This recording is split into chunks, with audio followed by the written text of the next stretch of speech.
Hi everyone, welcome back to learn well. आज हम बात करने वाले हैं एक बहुत ही इम्पॉर्टेंट टॉपिक के बारे में। प्रोडक्शन एंड ऑपरेशन मैनेजमेंट का टॉपिक है, यानी कि what do you mean by production and operation management, और कौन कौन से फंक्शन होते हैं जो ऑर्गेनाइजेशन के लिए बहुत ज़रूरी होते हैं। हम इस वीडियो में डिटेल में डिस्कस करेंगे सभी फंक्शंस को विद इजी एग्जांपल्स। ये क्वेश्चन एग्जाम में 15 मार्क्स का फ्रीक्वेंटली पूछा जाता है, सो मेक श्योर आप पूरा वीडियो ध्यान से देखें। और हाँ, अगर आपने अभी तक चैनल को सब्सक्राइब नहीं किया तो जल्दी से सब्सक्राइब कर लीजिए और बेल आइकन को प्रेस कर दीजिए ताकि आपको अपकमिंग लेक्चर्स का नोटिफिकेशन मिलता रहे। तो चलिए स्टार्ट करते हैं आज की वीडियो। सबसे पहले इंट्रोडक्शन देखते हैं। The aim of any business is to provide best quality of goods and services to its customer. और ये तभी पॉसिबल है जब इनपुट का ट्रांसफॉर्मेशन आउटपुट में हो in a way that is simple, efficient और जो कस्टमर के लिए वैल्यू क्रिएट करे। इसी प्रोसेस को मैनेज करना ही कहलाता है प्रोडक्शन एंड ऑपरेशन मैनेजमेंट। ये इंश्योर करता है कि रिसोर्सेज का ऑप्टिमम यूटिलाइजेशन हो, प्रोडक्ट्स की टाइमली डिलीवरी हो और क्वालिटी स्टैंडर्ड मेंटेन हो। अब देखते हैं मीनिंग ऑफ प्रोडक्शन। प्रोडक्शन का मतलब है एक प्रोसेस जिसमें रॉ मटेरियल्स को ट्रांसफॉर्मेशन किया जाता है इनटू फिनिश गुड्स। ये ट्रांसफॉर्मेशन पॉसिबल होता है with the help of various resources like man, material और मशीनरी। अगर सिंपल वर्ड्स में बात करें, प्रोडक्शन का मेन एम है कस्टमर के लिए यूजफुल और वैल्यूएबल गुड्स क्रिएट करना जो उनकी नीड्स और वांट्स को फुलफिल करे। ठीक है। नेक्स्ट है process of production and operation management. ये बेसिकली एक कन्वर्जन प्रोसेस है जिसमें इनपुट को ट्रांसफॉर्म करके वैल्यू आउटपुट बनाया जाता है। इनपुट स्टेज में आते हैं 5 M's: man, material, machinery, money और मेथड।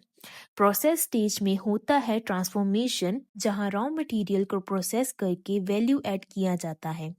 आउटपुट स्टेज में मिलता है गुड्स एंड सर्विसेज जो कस्टमर की डिमांड को फुलफिल करते हैं।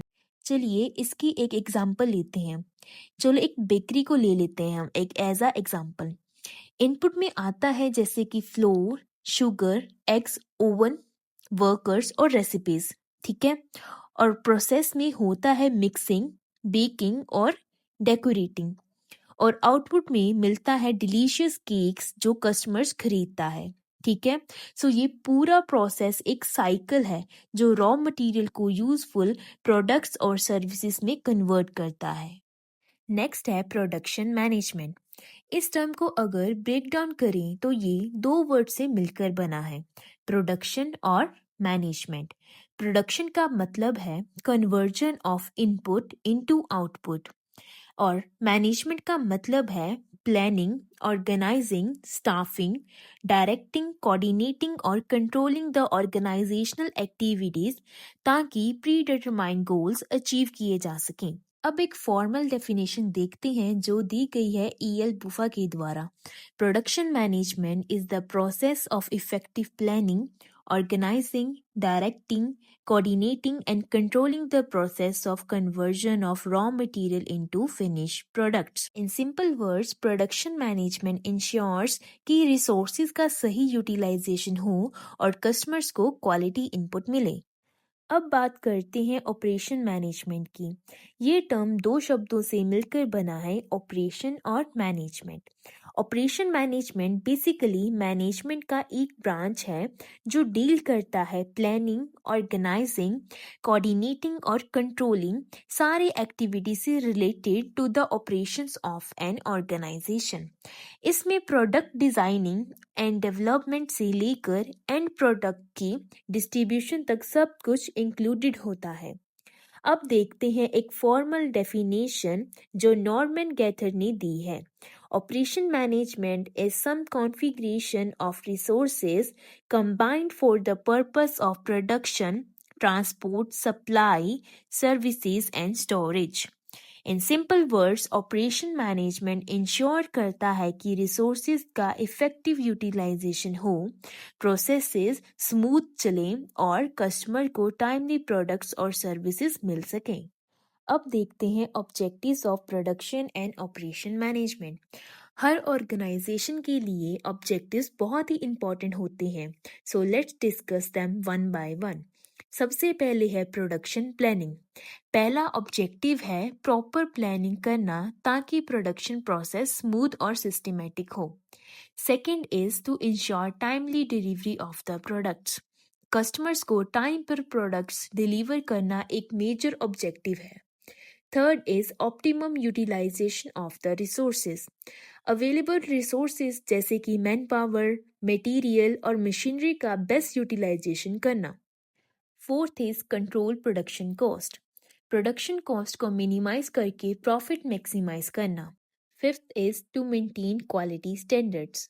प्रोडक्ट की क्वालिटी मेंटेन करना ताकि कस्टमर सेटिस्फेक्शन हाई हो। And the last one is helping in achieving the organisational standards. और फाइनली ऑर्गेनाइजेशन का गोल और स्टैंडर्ड अचीव करने में हेल्प करना। तो ये ऑब्जेक्टिव इंश्योर करते हैं कि ऑर्गेनाइजेशन इफेक्टिवली चले और मार्केट में कॉम्पिटिटिव एडवांटेज बनाए रखे। नेक्स्ट टॉपिक है function of production and operation management.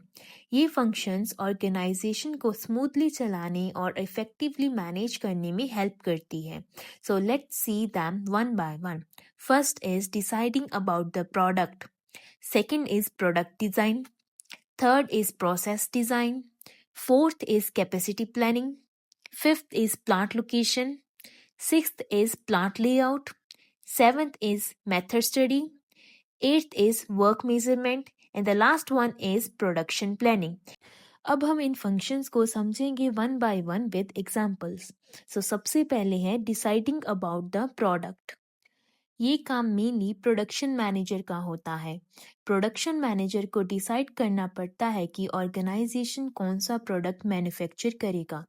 Product selection करते समय हमेशा ये देखना चाहिए कि ऑर्गेनाइजेशन के पास उस प्रोडक्ट में कॉम्पिटिटिव एडवांटेज हो। मतलब वो प्रोडक्ट एफिशिएंटली और बेटर क्वालिटी के साथ बना सकें जो मार्केट में डिमांड में हो। अगर इसकी एग्जाम्पल की बात करें, सपोज एक कंपनी दोनों ऑप्शंस कंसीडर कर रही है, वुडन फर्नीचर और प्लास्टिक फर्नीचर। अगर कंपनी के पास स्किल्ड लेबर और मॉडर्न मशीन्स हैं जो हाई क्वालिटी वुडन फर्नीचर बनाने में बेस्ट हैं, तो उनके लिए वुडन फर्नीचर प्रोड्यूस करना ज़्यादा प्रॉफिटेबल होगा। इसीलिए प्रोडक्ट सिलेक्शन करते वक्त डिमांड, रिसोर्सेज और कॉम्पिटिटिव एडवांटेज को ध्यान में रखना बहुत ही ज़रूरी होता है। नेक्स्ट है हमारा पॉइंट प्रोडक्ट डिज़ाइन। जब एक बार प्रोडक्ट डिसाइड हो जाता है, उसके बाद अगला स्टेप होता है उसका डिज़ाइन बनाना। प्रोडक्ट डिज़ाइन ऐसा होना चाहिए जो सिर्फ अट्रैक्टिव ना लगे, बल्कि कस्टमर्स की नीड्स और रिक्वायरमेंट को भी फुलफिल करे। डिज़ाइन काफ़ी हद तक प्रोडक्ट की मार्केट डिमांड, कॉस्ट और क्वालिटी को डिसाइड करता है। अगर इसकी एग्जाम्पल की बात करें तो मोबाइल फ़ोन्स को ही ले लीजिए। अगर एक कंपनी नया स्मार्टफोन डिज़ाइन कर रही है, तो डिज़ाइन ऐसा होना चाहिए जो स्टाइलिश लगे, लाइट वेट हो और साथ ही कस्टमर्स के लिए यूज़फुल फीचर्स भी प्रोवाइड करें, जैसे high quality camera, long battery life और इजी यूजर्स इंटरफेस। इसीलिए एक अच्छा प्रोडक्ट डिज़ाइन हमेशा अपीयरेंस और फंक्शनैलिटी दोनों को बैलेंस करता है। ठीक है। नेक्स्ट है हमारा प्रोसेस डिज़ाइन। प्रोसेस डिज़ाइन का मतलब है डिसाइड करना कि कौन सा मैन्युफैक्चरिंग प्रोसेस अडॉप्ट किया जाए, कौन सी टेक्नोलॉजी यूज़ होगी, ठीक है, और किस सीक्वेंस में प्रोडक्शन स्टेप फॉलो किए जाएंगे। ठीक है। अगर इसके एग्जाम्पल की बात करें, अगर एक कंपनी कार मैन्युफैक्चरिंग कर रही है, ठीक है, तो उसे डिसाइड करना होगा कि असेंबली लाइंस यूज़ करनी है या फिर बैच प्रोडक्शन करना है, साथ ही कौन सा टेक्नोलॉजी अडॉप्ट करना है, मैनुअल काम ज़्यादा होगा या फिर ऑटोमेशन और रोबोटिक का काम जो है यूज़ ज़्यादा होगा। प्रोसेस डिज़ाइन डायरेक्टली अफेक्ट करता है एफिशिएंसी, कॉस्ट और फाइनल प्रोडक्ट की क्वालिटी को। हमारा फोर्थ फंक्शन है कैपेसिटी प्लानिंग। इसका बेस होता है डिमांड फोरकास्ट, यानी कि मार्केट में कितनी डिमांड होगी उस प्रोडक्ट की, उसके बेसिस पर ऑर्गेनाइजेशन प्लान करती है कि कितना मैन पावर, किस टाइप का लेबर, कितनी मशीन्स और कितनी फैसिलिटीज रिक्वायर्ड होंगी ताकि डिजायर क्वांटिटी और क्वालिटी का प्रोडक्शन हो सके। ये डिसीजन सिर्फ एक नई ऑर्गेनाइजेशन के लिए नहीं, बल्कि एग्जिस्टिंग ऑर्गेनाइजेशन यूनिट के लिए भी इम्पॉर्टेंट होता है। अगर इसकी एग्जाम्पल की बात करें, अगर एक टेक्सटाइल कंपनी को फॉरकास्ट मिलता है कि फेस्टिवल जो सीजन में डिमांड डबल हो जाएगी, ठीक है, तो उन्हें अपने प्रोडक्शन कैपेसिटी को टेम्परेरीली इंक्रीज करना होगा, जैसे ज़्यादा वर्कर्स हायर करना है या फिर एक्स्ट्रा शिफ्ट लगाना है। लेकिन ध्यान रहे, एक्सेसिव कैपेसिटी डिसएडवांटेजियस होती है क्योंकि रिसोर्सेज वेस्ट होते हैं और कॉस्ट बढ़ जाती है। इसीलिए कैपेसिटी प्लानिंग एक बैलेंस डिसीजन होना चाहिए जो नीदर अंडर कैपेसिटी हो ना ही ओवर कैपेसिटी हो, ठीक है। नेक्स्ट सेवेंथ फंक्शन है मेथड स्टडी। मेथड स्टडी का मतलब है केयरफुली एग्जामिन करना सारी एक्टिविटीज को जो एक प्रोसेस में होती हैं, ताकि उसमें सिंपल, मोर इफेक्टिव और इकोनॉमिकल मेथड आइडेंटिफाई किया जा सके। फॉर एग्जाम्पल, अगर एक फैक्ट्री में पैकिंग मैन्युअली हो रही है और ज़्यादा टाइम ले भी रही है, तो मेथड स्टडी से पता चल सकता है कि ऑटोमेटिक सीलिंग मशीन यूज़ करना ज़्यादा एफिशिएंट और कॉस्ट सेविंग होगा या नहीं। एट्थ फंक्शन है वर्क मेजरमेंट। वर्क मेजरमेंट ये एक इम्पॉर्टेंट टेक्निक है जो हेल्प करता है ये डिटरमाइन करने में कि एक स्पेसिफिक जॉब को करने में कितना स्टैंडर्ड टाइम लगता है। वर्क मेजरमेंट में मेथड्स, टूल्स और टेक्निक्स का यूज करके एनालाइज किया जाता है कि एक काम को एफिशिएंटली कितने टाइम में कंप्लीट किया जा सकता है। फॉर एग्जांपल, अगर एक गारमेंट फैक्ट्री में एक शर्ट स्टिच करने में वर्कर को 30 मिनट्स लग रहे हैं, तो वर्क मेजरमेंट के थ्रू टाइम स्टडी करके प्रोसेस को 25 मिनट्स में कंप्लीट करवाया जा सकता है, जो प्रोडक्टिविटी इंक्रीज करता है। हमारा नेक्स्ट फंक्शन है प्रोडक्शन प्लानिंग। ये प्रोसेस है जिसमें सेल फोरकास्ट के बेसिस पर प्रोडक्शन टारगेट सेट किए जाते हैं। इसमें एस्टिमेट किया जाता है कि ऑर्गेनाइजेशन को कितने रिसोर्सेज चाहिए होंगे और उन्हें प्रॉपरली असाइन किया जाता है मैन्युफैक्चरिंग ऑपरेशंस में। प्रोडक्शन प्लानिंग के मेन फंक्शंस होते हैं routing, scheduling and loading. Routing means decide करना कि कौन सा मटेरियल कौन से पास से गुजरेगा। शेड्यूलिंग मीन्स फिक्स करना कि कौन सा काम कब होगा। लोडिंग मीन्स डिसाइड करना कि कौन सा मशीन या वर्कर कितना लोड हैंडल करेगा। फॉर एग्जाम्पल, अगर एक ऑटोमोबाइल कंपनी को 1000 कार्स प्रोड्यूस करनी है एक मंथ में, तो प्रोडक्शन प्लानिंग के थ्रू डिसाइड किया जाता है कि रॉ मटेरियल कब आएगा, असेंबली लाइन का शेड्यूल क्या होगा और कौन सी मशीन पर कितना लोड दिया जाएगा। 10th फंक्शन है प्रोडक्शन कंट्रोल। इसमें कॉन्टिन्यूसली मॉनिटर किया जाता है कि एक्चुअल प्रोडक्शन को और चेक किया जाता है कि ऑपरेशंस और रिसोर्सेज का यूटिलाइजेशन प्रॉपरली हो रहा है या नहीं। प्रोडक्शन कंट्रोल के मेन फंक्शंस हैं dispatching, follow up and inspection. Dispatching means actual work start करने के लिए ऑर्डर देना। फॉलो अप मीन्स चेक करना कि प्रोडक्शन एज पर प्लान चल रहा है या नहीं।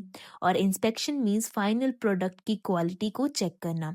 अगर इसकी एग्जाम्पल की बात करें, अगर एक सीमेंट फैक्ट्री ने टारगेट रखा है कि 500 बैग्स पर डे, तो प्रोडक्शन कंट्रोल इंश्योर करेगा कि एक्चुअल आउटपुट उस टारगेट के करीब हो और क्वालिटी मेंटेन रहे, ठीक है।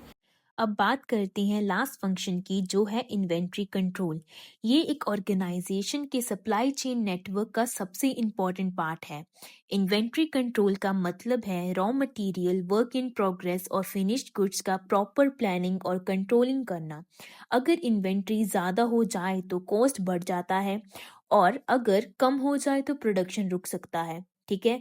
इसीलिए एक बैलेंस मेंटेन करना बहुत ही ज़रूरी है। फॉर एग्जाम्पल, अगर एक फार्मास्यूटिकल कंपनी अपनी मेडिसिन के लिए रॉ मटेरियल स्टॉक नहीं रखेगी तो प्रोडक्शन डिले होगा, और अगर अननेसेसरी स्टॉक रखेगी तो एक्सपायरी और वेस्टेज का रिस्क हो जाएगा। इन्वेंट्री कंट्रोल इन दोनों प्रॉब्लम से बचाता है। At the end, conclusion. तो स्टूडेंट्स, आज हमने देखा प्रोडक्शन एंड ऑपरेशन मैनेजमेंट का मीनिंग, ऑब्जेक्टिव और function. In simple words, production and operation management दोनों ही एक ऐसी मैनेजमेंट स्ट्रेटजीज हैं जो हेल्प करते हैं ऑर्गेनाइजेशन को अपने रिसोर्सेज को एफिशिएंटली कन्वर्ट करने में इनटू प्रोडक्ट एंड सर्विसेज। ये स्ट्रेटजीज ऑर्गेनाइजेशन के वर्क फ्लो को सिंप्लीफाई करती है, कॉस्ट रिड्यूस करती है और इंश्योर करती है कि कस्टमर को क्वालिटी प्रोडक्ट टाइमली डिलीवर हो।